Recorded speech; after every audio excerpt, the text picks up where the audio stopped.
Hello everybody, so welcome to lecture 14. We're getting to the end here. So lecture 14, and we are going to be in chapter 12 for lecture 14. So we're doing section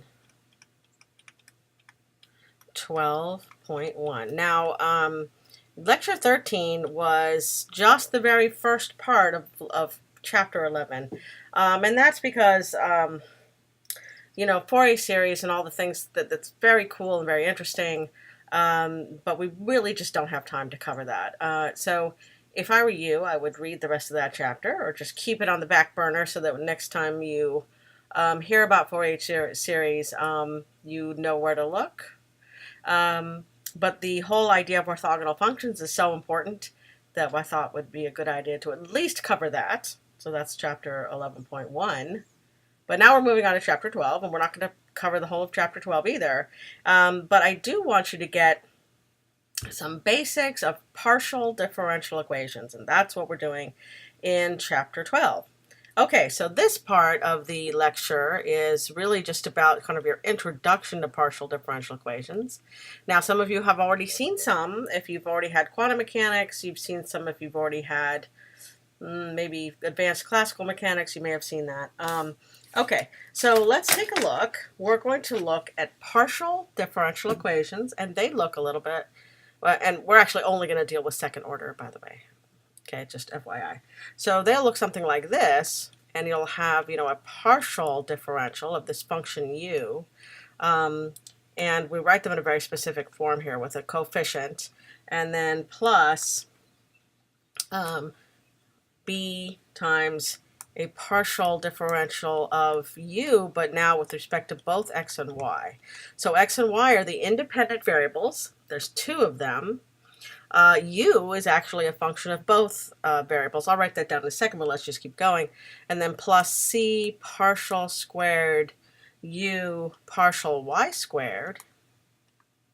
And then plus d partial u partial x plus e partial u partial y, and then plus plus some f u. Now, and that could equal g, some constant. Now, all of these things here they could be functions. So well, I shouldn't say constant, right? Because in general, you could have these things be functions of x and y.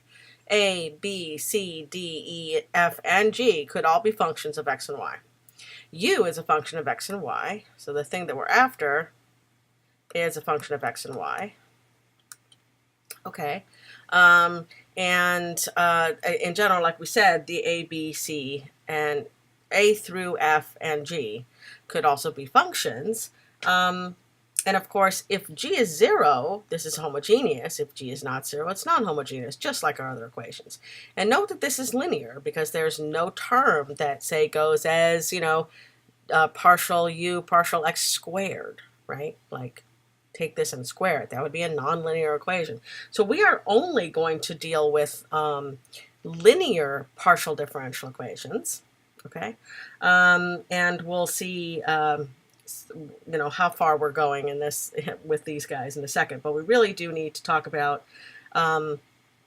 what sort of classification of these guys of partial differential equations, and we're going to start with separable solutions. Now, let me point out that we are really not going to be looking for general solutions of these equations.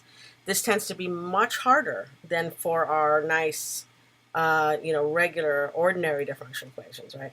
So we're not really going to be interested in what is the general solution. We are looking for particular solutions, like any solution we can get, okay, to differential equations, to the partial differential equations. And we're going to start with equations that can be called what's called separated. So we have separable equations in ordinary differential equations, and that just meant we could sort of separate the variables out and integrate them.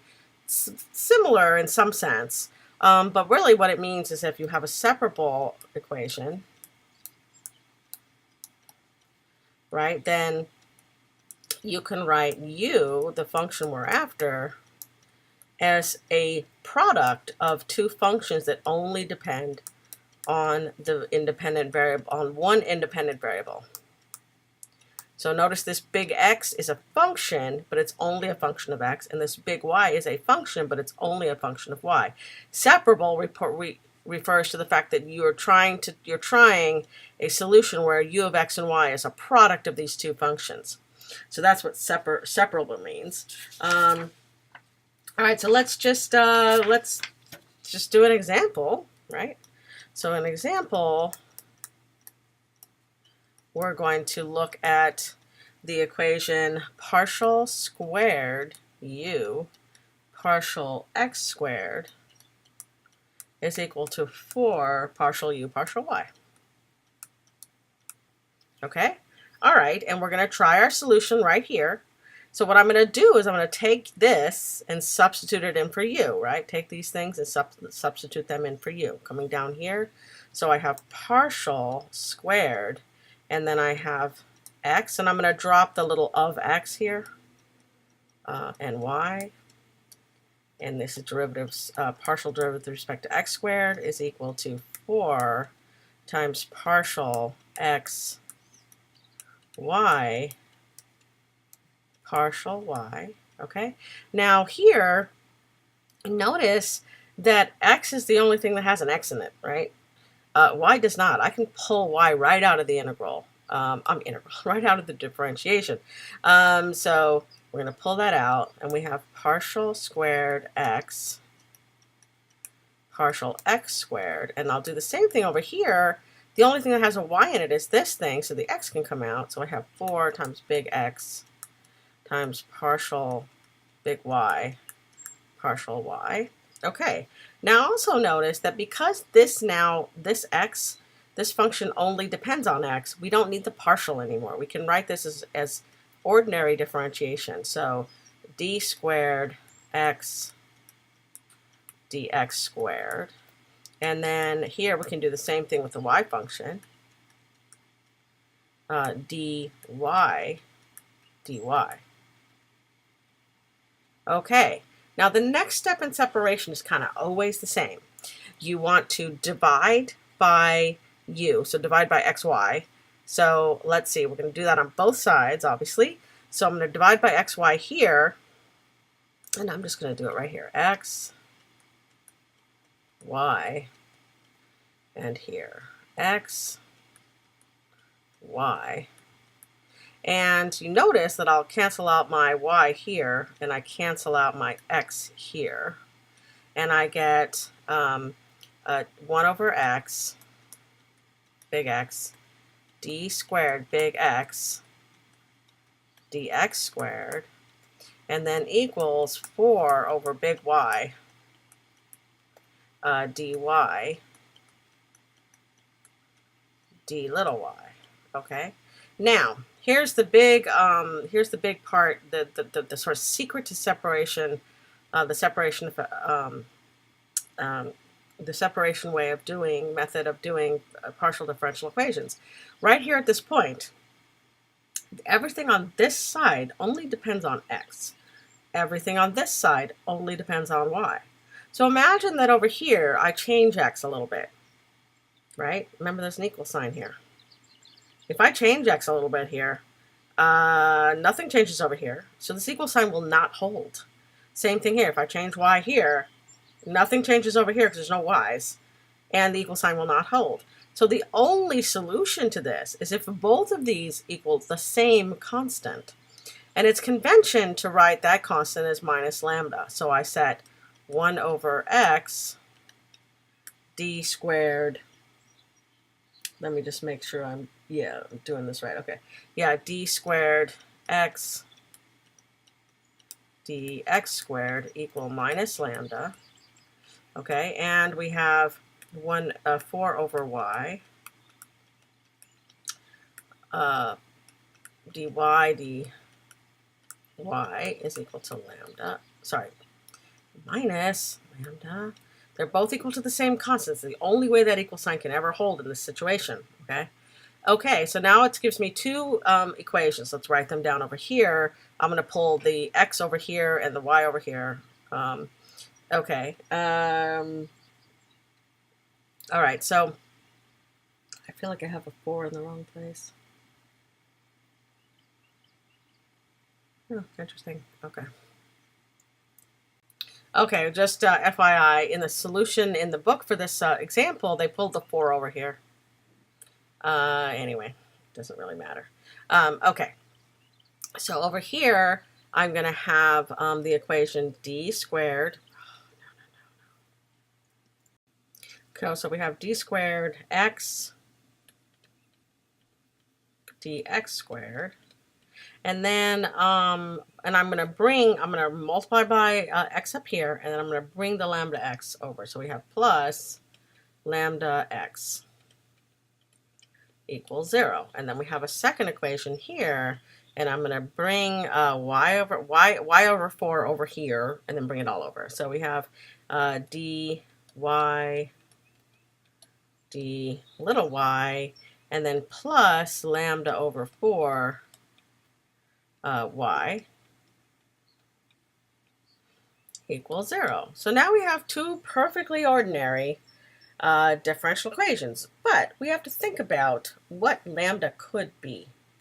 Okay, so there are three cases. There's a case where lambda is 0. Let's try that case first. So let's go to do case 1. What if lambda was 0?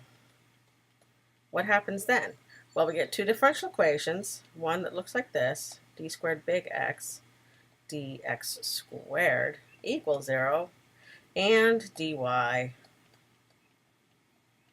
d little y equals 0. Okay, cool. So we can integrate these up. It's pretty easy to solve these. So we're going to integrate one time here, and we get a constant. So we get dx d little x is equal to a constant. I'll call it c1. And then integrate one more time, we get, we get x, big X, is equal to c1 little x plus another constant. Okay, what about the y equation? Well, that's easy. We just integrate once. We get y equal a constant, say c3. And then u now is equal, excuse me, is equal to the multiplication of these two functions, x, y. And that's equal to c1 x plus c2 and times c3 .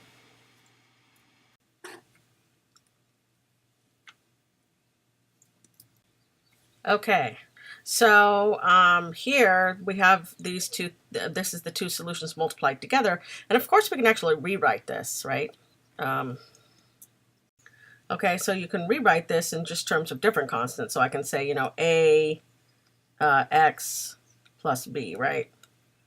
Just to consolidate the constants. C1 and C3 would be a times C3 would be a, and b would be C2 times C3, right? Okay, so that's a particular solution of this for the case lambda equals 0. So of course there are other cases, so let's take a look at those.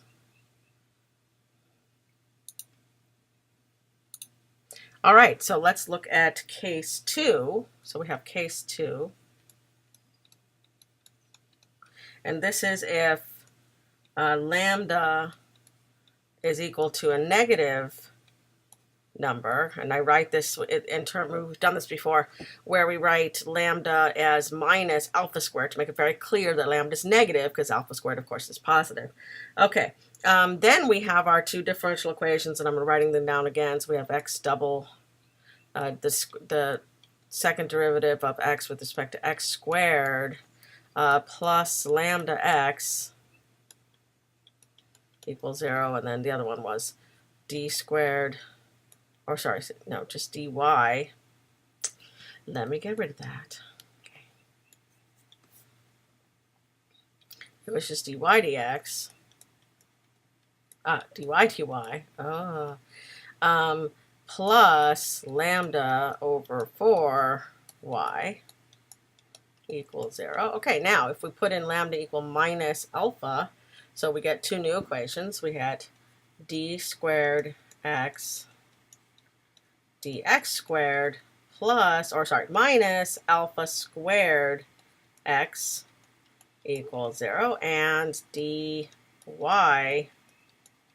dy minus alpha squared over 4y equals 0. All right, now we know how to solve these. These are, linear differential equations, right? Ordinary differential equation with constant coefficients that are homogeneous, right?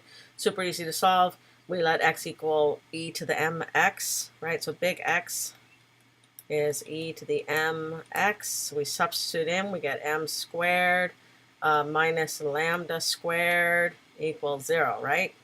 Go ahead and make sure you know how to do that. Hopefully we've done that enough times. Okay, and so that of course it gives you m equals plus or minus lambda,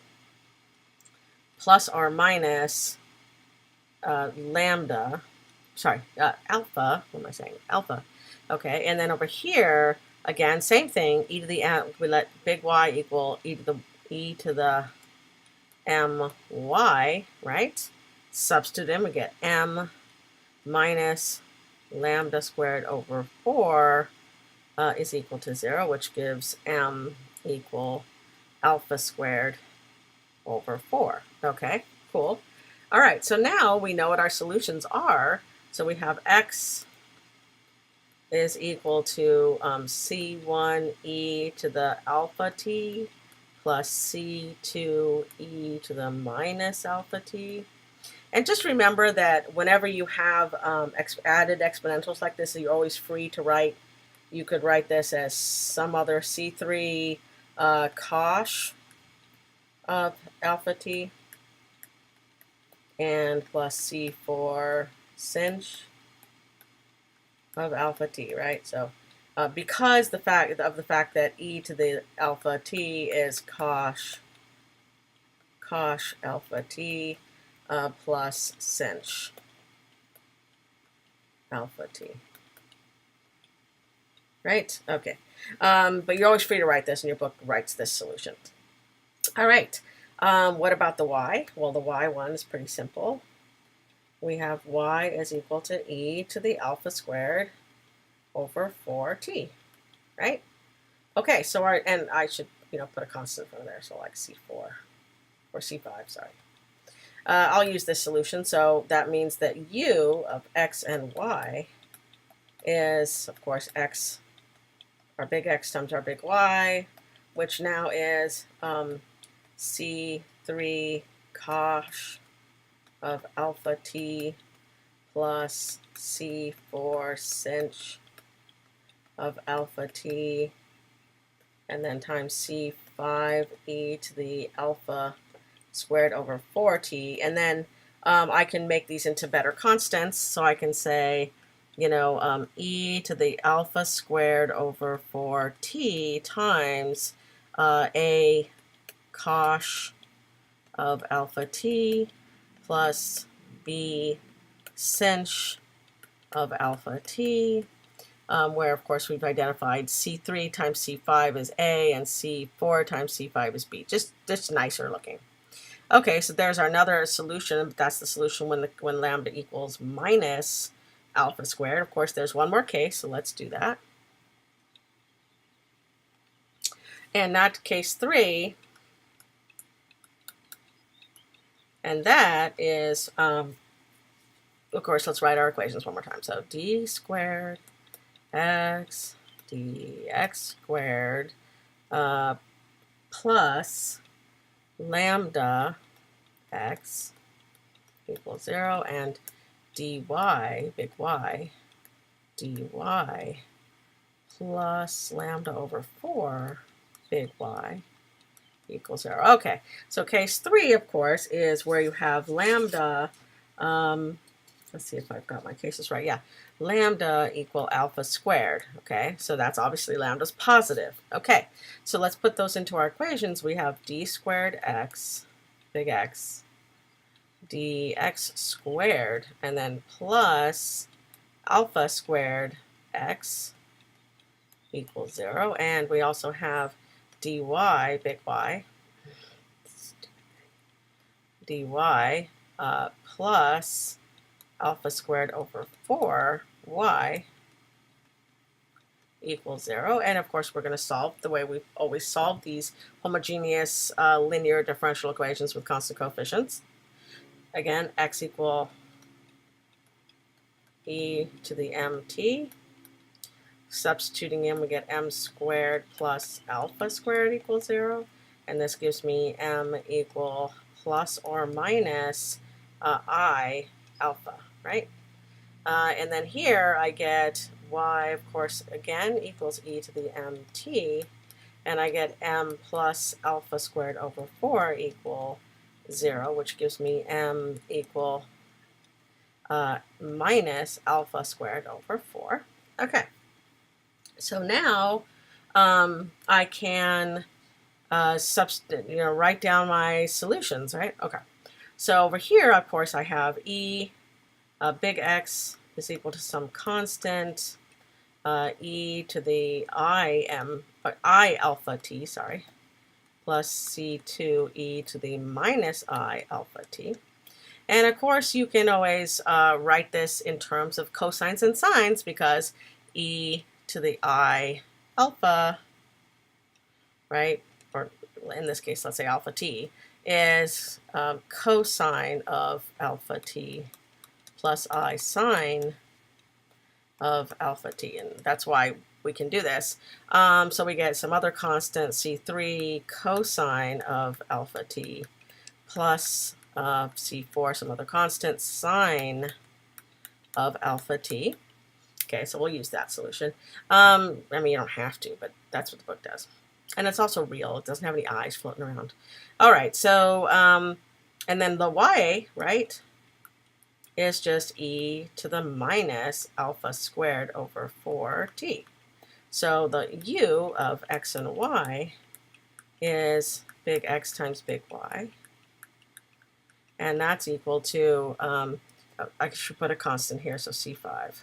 Okay. So that's equal to C5 e, and I'm putting the y first, okay, minus e to the minus alpha squared over 4t, and then times c3 cosine of alpha t plus c4 sine of alpha t. And this, again, we can consolidate our constants and write this as e to the minus alpha squared over 4t, and then, you know, a cosine alpha t plus b sine. Oops, why do I have a parentheses? We don't know. Get rid of it. Okay, a sine of alpha t, where of course a is c5 times c3 and b is c5 times c4. Okay, so those are the three cases, and let's look at some theorems about solutions. Now remember, these are particular solutions. We're not writing xp and yp on here, or up, but they're particular solutions. I'm not stating that these are the general solutions. That is not, we're not going to cover that. So let's just think about, these are always particular solutions that we're writing down. Okay, so let's take a look at a theorem. Okay, here's the theorem, and it's basically telling us that if we have solutions, particular solutions to the homogeneous linear partial differential equation, then this linear combination is also a solution, which we already knew. Now, you might remember that, well, if you've had quantum mechanics, that we have solutions to, say, the Schrodinger equation, which is a linear partial differential equation. It's not necessarily, well, it's homogeneous as well. So, and we had superpositions of solutions. And so if you have, say, an infinite set, so if you have an infinite set of solutions, so that would be, you know, you have a set u, but where k goes to infinity, right? So you have infinite solutions. Then you can just write down the solution, not the general solution, but the solution as a linear combination of k equal 1 to infinity of, you know, some constant ck uk, right? So that's just sort of shorthand for this, but, you know, it works in this infinite solutions too. Okay. So now we're going to look at classification of these partial differential equations. And let me get a figure for you. I'm not going to pause the recording because it messes up my pen. Sorry about that. Okay. All right, so let's take a look at this. All right, so these are the classification of equations. And notice we have our differential equations written in the form we had above. And then what you do is you test B and A and C. And if you get the, b squared minus 4ac is greater than 0, then your equation is called hyperbolic. If b squared minus 4ac is equal to 0, it's called parabolic. And if b squared minus 4ac is less than 0, you get an elliptic equation. And this tends to be important in how you solve them. Okay, let's just, this is an example, let's look at the Schrodinger equation.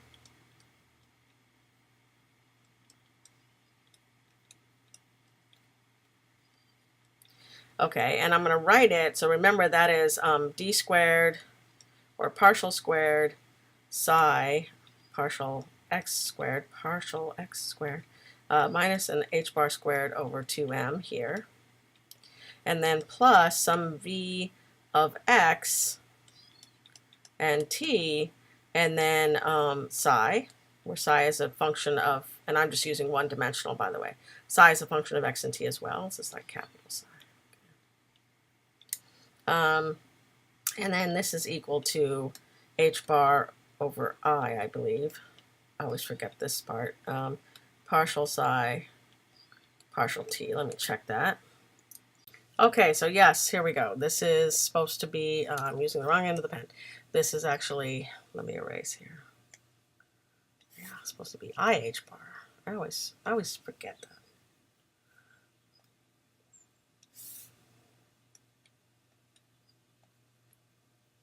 Oh, damn this pen. Okay, so if we take a look at this, we're going to write it in the form that this is. So everything on one side that is proportional to psi or derivatives of psi. So we have minus h bar squared over 2m, and then d squared psi dx squared, and then plus v of x and t psi, minus I h bar partial psi partial t equals 0. Okay, so let's identify our constants. This here is A. This here, right, is, remember that, so now our two independent variables are x and t. So remember that big psi here, I'm only using one dimensional in space, is a function of x and t. So my independent variables are x and t. And so that's kind of the equivalent of x and y over here, right? So y is kind of like t.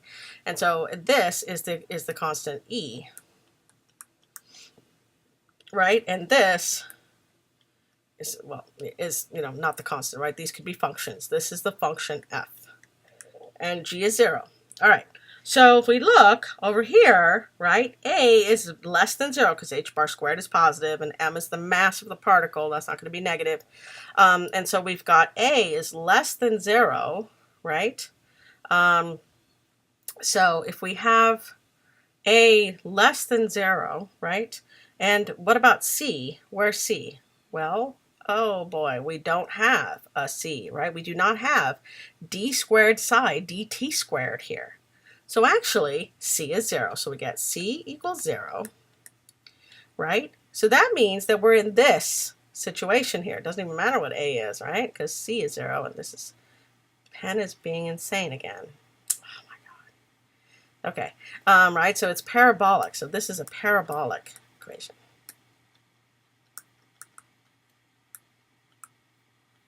Okay, and I also want to just point out one thing with the Schrodinger equation.